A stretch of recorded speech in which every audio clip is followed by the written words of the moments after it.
Now I'm talking about the real stories of today, okay? The real news. The fucking real news. Okay? You sit behind a computer and do a debate. Hey, Vosh Vidya, thank you so much for 590 wonderful Irish laddies sent my way. And you're here at the right time. Because I have real news for you. You're not going to get this at the SJW MSNBC or that Irish laddie, more like cuck laddie. You're not going to get that with me, okay? We're going to talk about how My Little Pony has gone woke, and the new Netflix movie is going to be introducing progressive creatures. Progressive creatures. That last one is what gets me. It's not like progressive ponies or progressive creatures. I feel like that's how people should refer to me and other like lefty Twitch streamer. As progressive creatures. Anyway, let's release this extremely important article from everybody's favorite, Fox News, okay? This is real news. Chat, calm down. Stop posting Omega lols, okay? This is important news. Might be gender fluid griffins, exactly. You never know. It appears My Little Pony, the kid-friendly animated franchise that dates back to the 80s, has gone woke.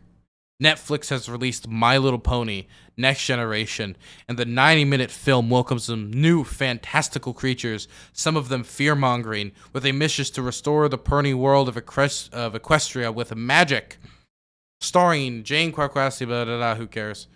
The film puts a spotlight on a land that's divided and is on the need of a political awakening.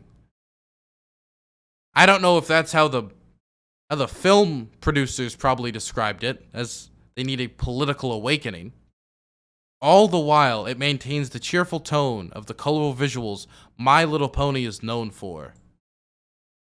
In its description, Netflix immediately draws attention to a ponyverse. A ponyverse, everyone. Okay, every pony? That's in disarray, as Equestria has lost its magic, thus leaving 3 species: Earth ponies, unicorns, and Pegasi. Wow, they're really digging into the My Little Pony lore here. Living in fear and mistrust against each other. By the way, this isn't like the first time this has been a plot point. I'm pretty sure that there was this little winter thing on the show where there was a celebration of the 3 ponies or whatever coming together. It was a winter celebration. Season 1. Don't ask how I know that. Anyway, in an apparent effort to send the message to kids about empowerment, unity, and reform, Hudgens plays the heroine of the film, an Earth pony named Sunny, who teams up with other curious unicorn named Izzy. Okay, that's the whole plot here, huh? Spoiling the whole thing. Yes, it was the winter wrap-up. To attempt to make peace with outsiders from other communities. Along the way, they meet some pals and band together as a pack of young progressives wanting to make change. Is that how they describe themselves? Young progressives? Young progressives.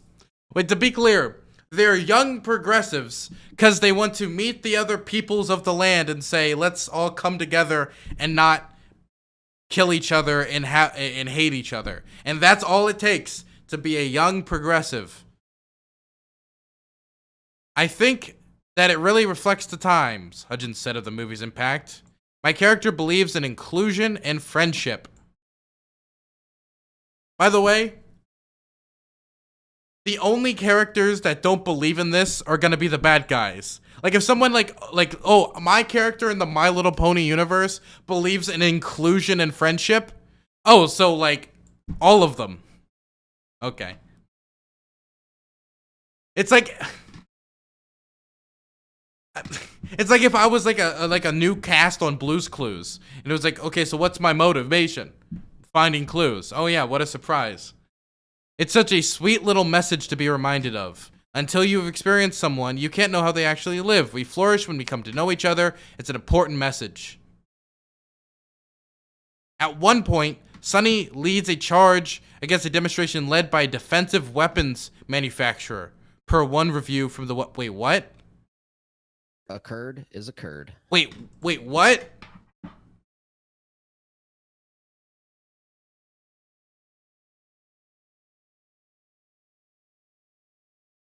What? At one point, Sonny leads a charge against a demonstration led by a defensive weapons manufacturer. By the way, who defensive weapons? What? How do they know if it was a defensive weapons manufacturer, not an offensive weapons? Per one review from the New York Times. Is this real? Wait. A curd is a curd. Hey, thanks for the tier 1. I appreciate it. Don't know why my sub notifications aren't working. Okay, I can't go check that. But if anybody else has a source on the defensive weapons it's real. Does anybody have a link? I gotta see a source on that. Their mission is full of misadventures. But these new I assume it's like in the context of like, hey everybody, don't fight. Let's come together. Which, again, don't know what's the problem with that message. The mission is full of misadventures, but these new best friends each possess their own unique and special gift that may just be what the Ponyverse needs to restore magic, prove that even little ponies can make a big difference. Meanwhile, pointed out that his character Hitch is the first male pony of the core characters of the Ponyverse. What? Oh, well, I do, the main 6 before were all women. Yes, that is true. He's the sheriff, so he likes to keep order and everything kind of in control and keep everybody safe. By the end of the movie, they're embracing each other through the bonds of friendship. Wait, so what? Wait. So one of the main good guys is a cop and they're angry. One of the main good guys, one of the main stars is a cop, is a dude cop whose principles rely on keeping order, and they're angry that it's too progressive. Okay. Got it. I'm sure there's a scene in the movie where they look over to the cop pony. It's like, look, you dirty pig, a cab. And then they take out a Molotov and burn down his home in the local police precinct. I'm sure that occurs. They're embracing each other through the bonds of friendship and embracing their own individuality. Those are the things that young kids need to see more of. Yeah, what's wrong with that? The time hits at the surprisingly unsubtle references to America's current. By the way, look, every time this article is complaining or trying to make it seem radical, they don't themselves talk about it. They reference another news publication, like the Times or somebody's review of it, talking about it. Likely to get picked up by parents viewing with the little ones, the anti-magic ponies are essentially anti-science. Writer Patrice Loza points out. Meanwhile, Strong Sprout is a crimson demagogue with a bleach blonde maid who ascends to power. Wait. Are they angry that the villain's blonde? Okay, so far, they don't... Apparently, the problems are that the main villain's blonde, that they ascend to power. Well, that's how all villains do. Like Stalin and Hitler and every bad guy has ascended to power. You usually need power to do bad guy things, okay? You're not gonna see a lot of homeless people being the main bad guy unless it's like a Dirty Harry movie, okay? And you know what? With a cop being one of the main good guys whose principles lie within law and order, cop is one of the main good guys. Maybe you're not too far off from that. But where's the scary part? Blonde is main enemy, so I guess that's bad because, white people and blondes can't be evil. Okay, I understand. Ascending to power, so I guess power is supposed to just be shown as good, never question government authority. And because the people are anti-magic are the bad guys, which translate to anti-science. So, number one, that's just one person's interpretation. I don't know if this was necessarily like an anti-vax message that they were trying to get to the kids, okay, about how being anti-vax is bad. I think just magic is good and the bad people want to stop the magic. I think it's that simple. By the way, can I just say,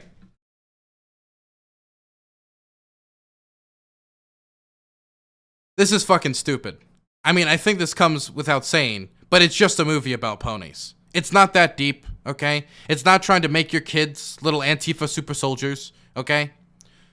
One of the main people are cops. Look, actually, just to prove it, I actually have a video up.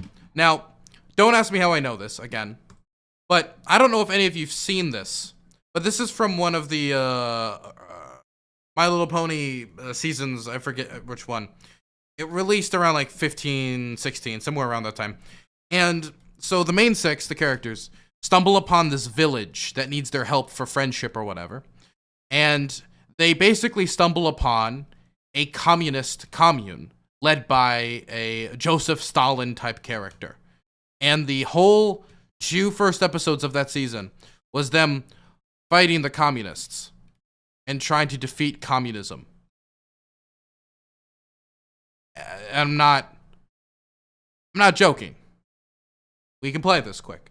So again, if your concern is that My Little Pony's too woke, you're fine. Heads high, ponies, marching. I don't know if any of you have ever seen this before. All together now. It's actually quite interesting. Every one of you. Like, the fact that they did this. No Like, the messaging here is, like, very blunt. pony left behind. Life is so grand in our town. We're always filled with cheer. We never have to look around to know that we're all here. In our town, we don't have to wait to find out that our destiny is just to emulate. Let's see those big happy smiles. Life is a smile in our town. Our cutie marks the same because we do not separate ourselves by more than name. In our town, we dare not compete. Winning only breeds the worst ego-filled conceit. Okay, listen to those lyrics again. Winning only breeds the worst ego-filled conceit. Winning only breeds the worst ego-filled conceit.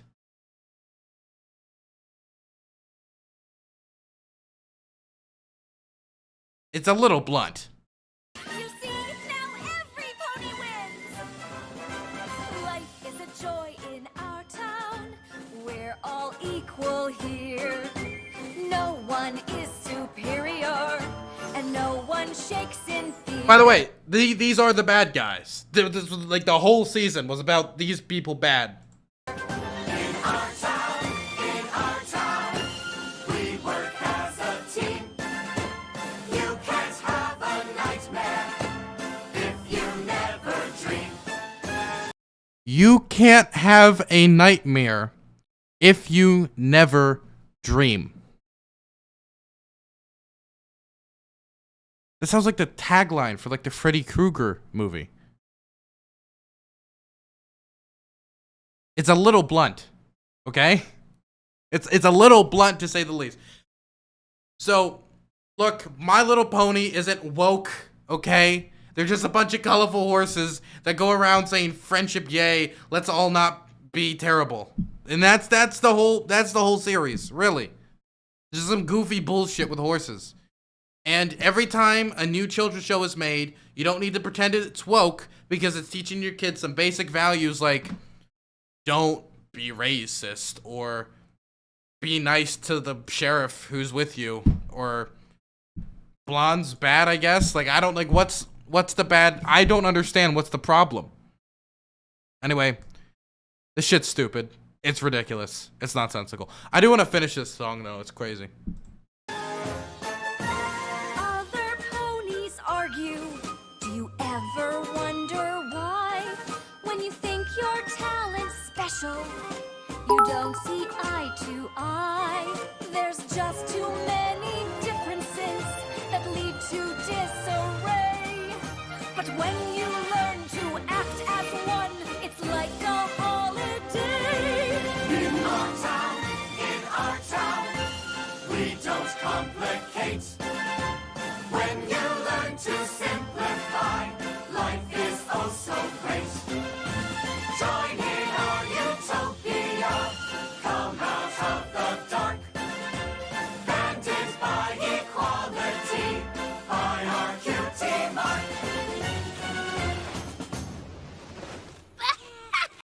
Anyway, there it is, okay? Look, I don't know what you think of this, but I don't think this is like Trump is evil, Trump is bad.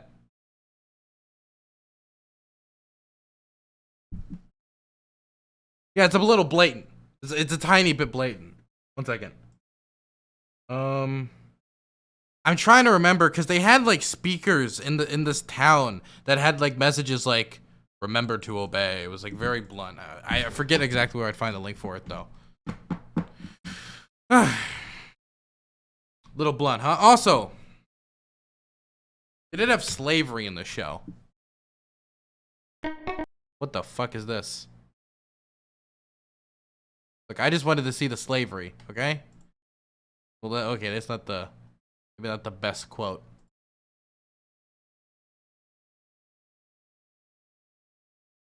Okay.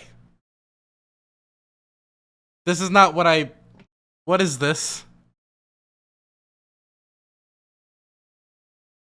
Okay, this is not what I meant. Just pretend we didn't see that. This is what I meant. Okay? This is what I meant. They had like a whole like thing about like, look, the show's not woke, okay? Well, maybe you can consider that woke because one of the messages was that like slavery bad. So maybe if that's what you think woke is, then that could be another part of it. I want to see slavery, Dylan Burns 2021. Okay, let's not make that a thing.